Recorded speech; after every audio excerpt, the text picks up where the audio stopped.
आप देख रहे हैं इंडिया टाउन न्यूज, भारत की बात। नमस्कार, जय जोहार। आप सभी का स्वागत है इंडिया टाउन न्यूज में और मैं हूं आपके साथ सिमरन कौर। इस खास बुलेटिन में हम आपको रूबरू कराएंगे राजनांदगांव जिले की हर छोटी बड़ी खबरों के साथ। तो चलिए शुरू करने से पहले एक नजर डालते हैं आज की सुर्खियों पर।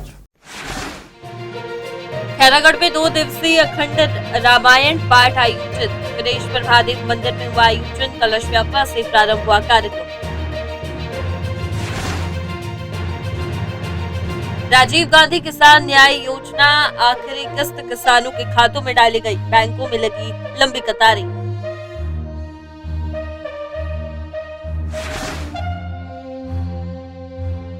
नगरीय निकाय चुनाव में मतदान हुआ संपन्न। मतगणना के लिए मतपेटी सुरक्षित रूप से पहुंची।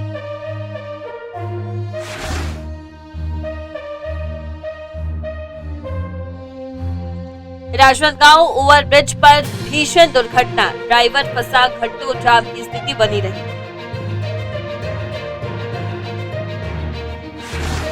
तो वहीं राजनांदगांव नगरीय निकाय चुनाव में सफलतापूर्वक मतदान जो है वो संपन्न हो चुका है और चुनाव के बाद मतपेटियों को भारी सुरक्षा व्यवस्था के बीच सुरक्षित रूप से मतगणना स्थल पर पहुंचा दिया गया है। पुलिस द्वारा व्यापक सुरक्षा व्यवस्था की गई है ताकि मतपेटियों की सुरक्षा जो है वो सुनिश्चित की जा सके।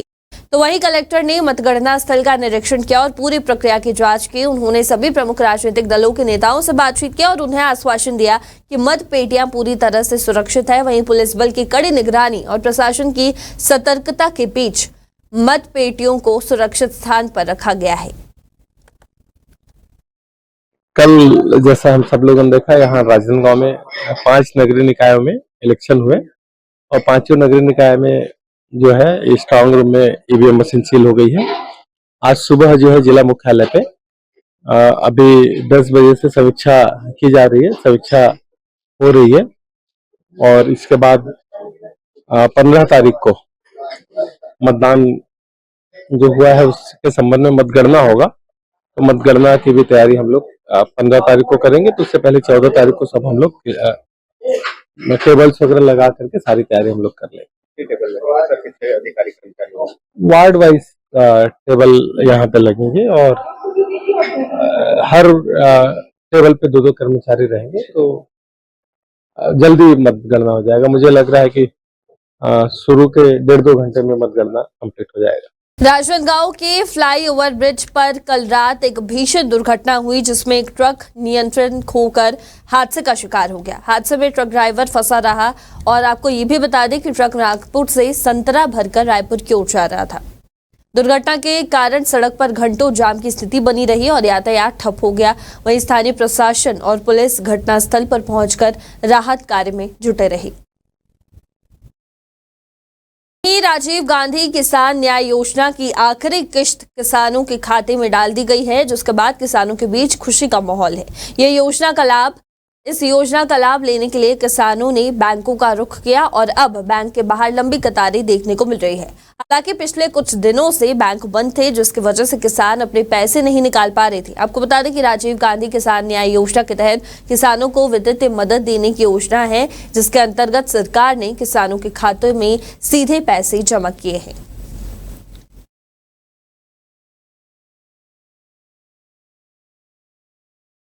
तो वहीं खैरागढ़ के विदेश्वर महादेव मंदिर में शिव शक्ति परिवार द्वारा 2 दिवसीय अखंड रामायण पाठ का आयोजन किया गया। ये आयोजन शिव मंदिर रोड की महिलाओं द्वारा किया गया है। आपको बता दें कि समिति के सदस्य जानकारी देते हुए ये बताया कि आयोजन के पहले दिन एक भव्य कलश यात्रा निकाली गई। कलश यात्रा के बाद अखंड रामायण पाठ का शुभारंभ हुआ और इसके बाद हवन और प्रसादी वितरण का कार्यक्रम आयोजित किया गया, जिसके साथ इस धार्मिक आयोजन का समापन हुआ। तो वहीं बेमेतरा के लक्ष्मण प्रसाद वैद्य शासकीय कन्या महाविद्यालय में विद्यार्थियों ने आनंद मेला का आयोजन किया। मेले में छात्रों ने विभिन्न खाद्य पदार्थों, फलों और खेलकूद से जुड़े स्टॉल लगाए थे। वहीं कार्यक्रम में अतिथियों ने विभिन्न स्टॉल्स का अवलोकन किया। वहीं समाज सेवी ताराचंद माहेश्वरी ने इस आयोजन की सराहना करते हुए कहा कि इससे छात्रों में व्यावसायिक कौशल, नेतृत्व क्षमता और आत्मनिर्भरता का विकास होता है। लक्ष्मण प्रसाद वैद्य कन्या महाविद्यालय में आज आनंद मेला का आयोजन किया गया था। निश्चित रूप से बच्चों में जो उत्साह दिखा, विभिन्न प्रकार के स्वादिष्ट व्यंजन बनाए थे उन्होंने, और इससे यह स्पष्ट होता है कि बच्चों में आत्मनिर्भर बनने की एक लालसा है और ये अच्छी पहल है और प्रत्येक महाविद्यालय में होना चाहिए, क्योंकि खाने वालों को भी आनंद मिलता है, बनाने वालों को भी आनंद मिलता है और एक अच्छा यहाँ पर जो बच्चों में एक ललक होती है कि मैं कुछ करूं करके, तो यहीं से प्रारंभ होता है।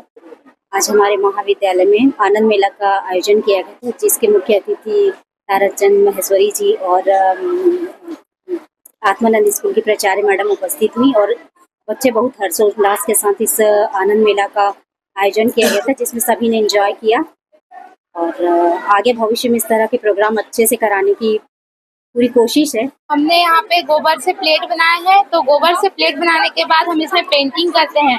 गोबर का ये प्लेट बनाने की प्रक्रिया यह है कि इसे पहले आटे की तरह गूंदा जाता है, फिर इसे एक दिन सड़ाने के बाद इसे एक जिस भी शेप में हम देना चाहते हैं, जिस भी आकार में देना चाहते हैं उसमें देते हैं। फिर इसे सूखने के बाद हम इसमें कलर करते हैं और उसके बाद हम इसे सेल भी करते हैं।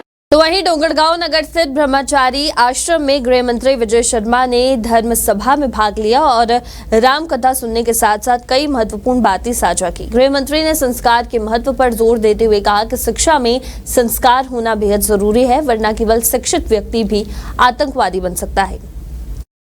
आश्रम परिसर में साधु संतों के संसाधनों और किचन शेड के लिए सहयोग देने की बात भी कही है, जिससे उनके कार्यों को सुचारू रूप से चलाया जा सके।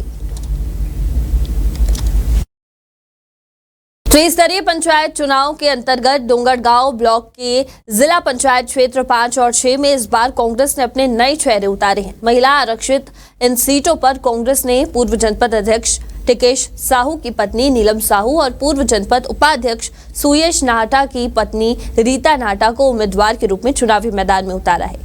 कांग्रेस का ये कदम भाजपा की महिला प्रत्याशियों के मुकाबले एक रणनीतिक कदम माना जा रहा है, जो कांग्रेस के दोनों उम्मीदवारों को विधायक दलेश्वर साहू की अनुशंसा से प्रदेश कांग्रेस कमेटी द्वारा अधिकृत किया गया है और दोनों प्रत्याशी विधायक के मार्गदर्शन में प्रचार में जुटे हुए हैं। इसके अलावा पुराने चेहरों के मुकाबले नए चेहरों के चुनावी मैदान में उतरने से कांग्रेस प्रत्याशियों को शुरुआती दौर में अच्छा समर्थन भी मिलता दिखाई दे रहा है।